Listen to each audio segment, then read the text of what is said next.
नमस्कार मित्रांनो, आज आपण पाहणार आहोत प्राचीन आणि अद्भुत असे औंढा नागनाथ ज्योतिर्लिंग आणि त्याची अप्रतिम वास्तुकला.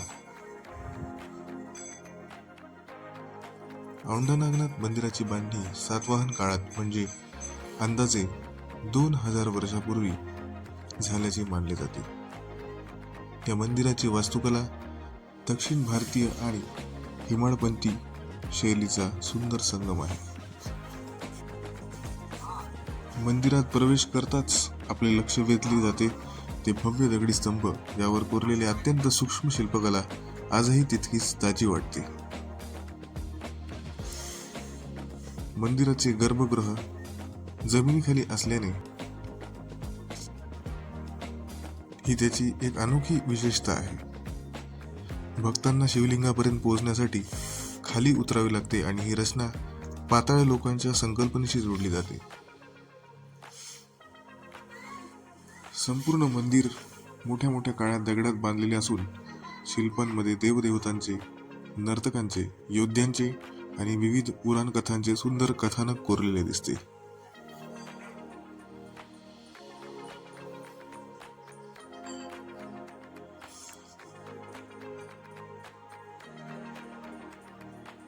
मंदिराचा सबरंजनी मंडप आणि महामंडप 60 पेक्षा जास्त कोरीव स्तंभावर आधारलेला आहे.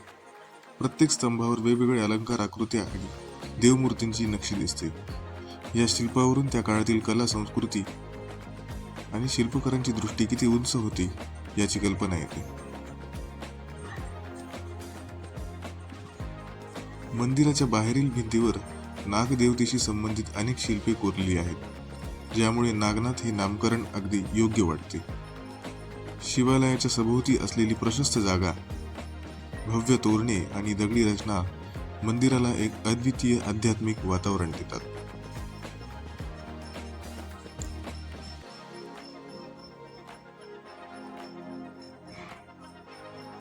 इतक्या वर्षानंतरही औंढा नागनाथ मंदिर आजही तेवढेच भव्य, तेवढेच रहस्यमय आणि तेवढेच पवित्र आहे. भारतातील 12 ज्योतिर्लिंगामध्ये या मंदिराला मिळालेला मान त्याच्या आध्यात्मिकतेबरोबरच त्याच्या ऐतिहासिक आणि वास्तुशास्त्रीय प्रभावामुळे आहे.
मित्रांनो, ही होती औंढा नाग ज्योतिर्लिंगाची अद्भुत वास्तुकलेची झलक.